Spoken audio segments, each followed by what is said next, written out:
Hey guys, welcome this side Shraddha. And आज हम लोग हमारा नेक्स्ट टॉपिक देखने वाले which is spiral model. Last time हम लोगों ने देखा था एजाइल मॉडल क्या होता है, कैसे वर्क करता है और वो क्यों इंडस्ट्री के लिए बेस्ट मॉडल है। ठीक है, तो अभी स्टार्ट करेंगे हम लोग आज स्पाइरल मॉडल। उसके पहले जल्दी जल्दी चैनल को सब्सक्राइब कर दो, वीडियो को लाइक कर देना और अपने फ्रेंड्स के साथ में ये वीडियो को शेयर कर दो ताकि वो भी स्पाइरल मॉडल इसकी इन्फॉर्मेशन अच्छे से ले पाए, समझ पाए। ओके, तो हमारा यहाँ पर क्या है स्पाइरल। पहले तो आप ये देख लो स्पाइरल क्या होता है। ये देखो, ये एक पॉइंट से स्टार्ट हो रहा है। ठीक है, एक पॉइंट से स्टार्ट हो रहा है एंड एक पॉइंट पे जाकर यहाँ पर खत्म हो जाता है। तो ये क्या शो कर रहा है, नंबर ऑफ इटरेशंस, मीन्स जितने राउंड हो रहे हैं उसमें उतने नंबर ऑफ इटरेशंस वो शो कर रहे हैं। तो इटरेशंस इसमें यहाँ पर उसका क्या काम है, पहले देखो आप लोगों ने फर्स्ट पॉइंट क्या किया, objective determination and identify alternative solution. अगर आपकी जो कस्टमर है आपके, ठीक है, उनकी सारी की सारी जो भी रिक्वायरमेंट्स है वो क्लियर है यहाँ पर। ठीक है, अगर सामने वाले पर्सन की रिक्वायरमेंट क्लियर है तो आप क्या कर रहे हो, ऑब्जेक्टिव्स डिटरमाइन कर लेते हो, आइडेंटिफाई करते हो सोल्यूशन किसी भी पर्टिकुलर चीज़ के लिए। लाइक वो प्रोजेक्ट कैसा बनना चाहिए, क्या बनना चाहिए, ठीक है, कितने मॉड्यूल्स रहने चाहिए, अगर सामने वाले पर्सन की रिक्वायरमेंट क्लियर है तो। अगेन नेक्स्ट, जब भी हम कोई मॉडल बना रहे हैं, ठीक है, तो हम लोग क्या कर रहे हैं नेक्स्ट, इसमें उसका आइडेंटिफाई कर रहे हैं कि उसमें क्या रिस्क हो सकता है। लाइक यहाँ पे हम लोगों ने एक डिसीजन लिया कि हम लोग प्रोटोटाइप बनाने वाले हैं।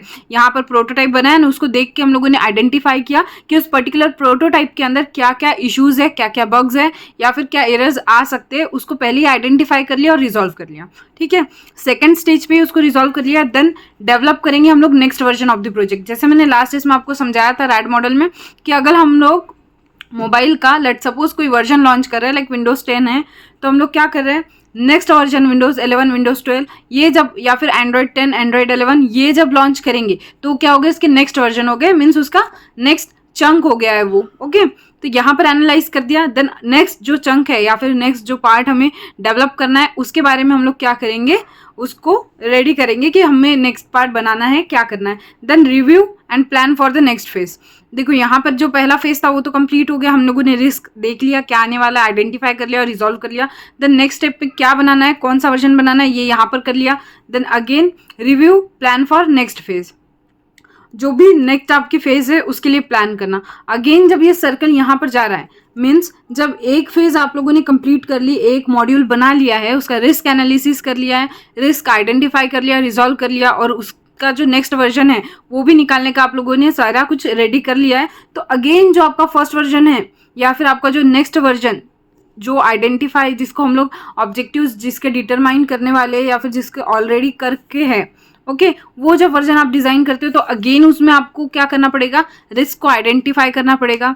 तो ये होता है, ये जो स्पाइरल है ये ऐसे ही चलते जाता है जब तक कि आप पूरा एरर फ्री प्रोजेक्ट जब तक लॉन्च नहीं करते हो, जब तक कि आप उसको डिप्लॉय नहीं करते हो, तब तक ये जो प्रोसेस है ये कंटिन्यू होती है। लेट सपोज यहाँ से फेज स्टार्ट हुआ तो ये एक फेज यहाँ पर खत्म हो रहा है, ये जो एक सर्कल है वो आपका यहाँ खत्म हो रहा है, अगेन नेक्स्ट सर्कल आपका यहाँ पे खत्म हो रहा है और ये एंडलेस है। ओके, जब तक कि आप सारा का सारा प्रॉपरली डिप्लॉय नहीं कर दोगे तब तक कि ये जो स्पाइरल है ये चलता रहेगा। अब इसमें सबसे प्रोज एंड कॉन्स हम लोग देखेंगे, एडवांटेज एंड डिसएडवांटेज क्या होते हैं इसके। पहला होता है रिस्क हैंडलिंग। अब देखो हम लोग क्या कर रहे हैं, अर्ली स्टेज पे रिस्क को आइडेंटिफाई कर रहे हैं और रिजॉल्व कर ले रहे हैं। तो रिस्क हैंडलिंग क्या है, इसका बेस्ट पार्ट है। अगर आपको कहीं पर भी लाइक SDLC में सॉफ्टवेयर डेवलपमेंट लाइफ साइकिल का एक क्वेश्चन ऐसा दिखा कि जहां पर आपको रिस्क के बारे में पूछा गया है, तो आप क्या कर सकते हो, बिल्कुल बिंदास जो है स्पाइरल मॉडल लिख देना वहां पर। ठीक है, कुछ भी क्वेश्चन हो रिस्क के बारे में पूछा गया है तो वहां पर स्पाइरल मॉडल ही आएगा, क्योंकि ये एक ऐसा मॉडल है जहां पर सबसे ज्यादा फोकस जो है रिस्क को आइडेंटिफाई एंड रिजॉल्व करने के ऊपर गया है। ओके, नेक्स्ट इसका रेडियस इंक्रीज करता है कॉस्ट को। लेट सपोज आपने एक प्रोटोटाइप यहाँ पर बना लिया, उसमें रिस्क आप लोगों ने आइडेंटिफाई की, देन अगेन आपको क्या करना पड़ेगा, अगर यहाँ पर आपका रिस्क आ रहा है या फिर कुछ और इशू आ रहा है तो अगेन उसका जो नेक्स्ट वर्जन बनाना है या फिर उसमें चेंजेस करने हैं वो आपको करने पड़ेंगे। अगेन रिव्यू करना पड़ेगा प्लान जो भी है उसका, अगेन फिर डिटरमाइन करना पड़ेगा जो भी ऑब्जेक्टिव्स है उसके, फिर से चेक करना पड़ेगा कि कोई रिस्क है क्या उसमें still.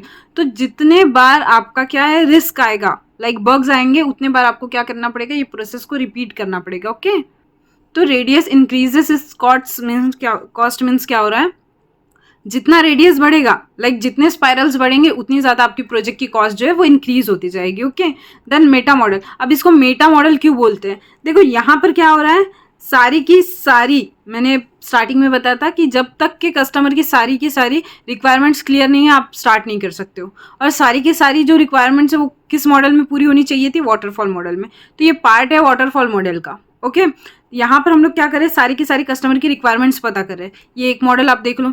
Then identify and resolve risk, यहाँ पे हम लोग क्या कर रहे हैं, प्रोटोटाइप जो होता है वो देखकर हम लोग आइडेंटिफाई कर रहे हैं और रिजॉल्व कर रहे हैं उसके अंदर आने वाले रिस्क। तो ये पार्ट हो गया प्रोटोटाइपिंग मॉडल का, यहाँ पे हम लोग प्रोटोटाइप डिजाइन कर रहे हैं। देन नेक्स्ट वर्जन जो है वो बनाओ प्रोजेक्ट का या डिप्लॉय करो इंक्रीमेंटल मॉडल में, जैसे हम लोग करते हैं, नेक्स्ट पे वर्क करते रहते हैं। ओके, जैसे ही एक हो गया, देन रिव्यू करना। तो ये जो है डिफरेंट मॉडल्स का क्या है, इसमें सारे के सारे मॉडल्स मिक्स करके बताए हुए हैं ताकि जो हम फाइनल प्रोजेक्ट डिप्लॉय करने वाले उसमें कोई इशू ना हो। तो इसलिए इसको मेटा मॉडल बोला गया है, क्योंकि इसमें बहुत सारे मॉडल्स का कॉम्बिनेशन है। Okay, then customer satisfaction. Customer satisfaction क्यों होता है, अब इतना रिस्क एनालिसिस होने के बाद में, इतना बग्स चेक होने के बाद में कस्टमर तो सेटिस्फाई रहेगा ही ना। हम लोग उनको हर स्टेज पे ये बता रहे हैं कि आपने क्या वर्क किया है, उनको ये चीज़ें पता है कि आपने क्या वर्क किया है, और ऊपर से उनका क्या क्लियर है, रिक्वायरमेंट्स क्लियर है। तो उन्हें एक्चुअल जो भी प्रोजेक्ट चाहिए आप वही डिप्लॉय करोगे आफ्टर ऑल दी स्पाइरल्स। इसलिए कस्टमर सेटिस्फैक्शन ज़्यादा होता है यहाँ पे। देन ये फ्लेक्सिबल है, जो लार्ज प्रोजेक्ट्स होते हैं उसके लिए ये फ्लेक्सिबल है, क्योंकि यहाँ पे रिस्क जो है वो पहले ही अर्ली स्टेज पे एनालाइज हो जाता है, तो कोई लास्ट में इशू नहीं आता है मेंटेनेंस के लिए। देन उसके डिसएडवांटेज क्या है, कॉम्प्लेक्स है। कॉम्प्लेक्स क्यों, अब आप सोचो ना, हर प्रोटोटाइप का रिस्क एनालिसिस करना हर प्रोटोटाइप के लिए या फिर हर मॉड्यूल के लिए कितना लेंदी प्रोसेस है, कॉम्प्लेक्स है ये। और हम लोगों को एक्सपर्ट की ज़रूरत होती है रिस्क एनालिसिस करने के लिए, ताकि जो भी रिस्क आ रहा है वो अर्ली स्टेज पे एनालाइज हो जाए। जो अभी अभी लगे हुए हैं, लाइक जो न्यूबीज है वो रिस्क को आइडेंटिफाई नहीं कर सकते इतने अर्ली स्टेज पे, इसलिए हम लोगों को क्या एक्सपर्ट की ज़रूरत पड़ती है। और ऊपर से ये जो स्ट्रक्चर है कॉम्प्लेक्स भी है। देन एक्सपेंसिव है। एक्सपेंसिव क्यों है, देखो radius increase its cost. Expensive इसलिए क्योंकि ये नंबर ऑफ इटरेशंस बढ़ते जाएंगे तो कॉस्ट भी तो बढ़ती जाएगी ना। देन टाइम कंज्यूमिंग इसलिए है क्योंकि हर प्रोटोटाइप के लिए, हर मॉड्यूल के लिए आपको क्या करनी है, इतनी सारी प्रोसेस रिपीट करनी है। और एक ही मॉड्यूल नहीं होती किसी भी सॉफ्टवेयर में, इसलिए क्या होती है, इसका टाइम जो है इसमें ज़्यादा लगता है। होप आपको वीडियो अच्छी लगी हो और अच्छे से समझ में आ गया हो।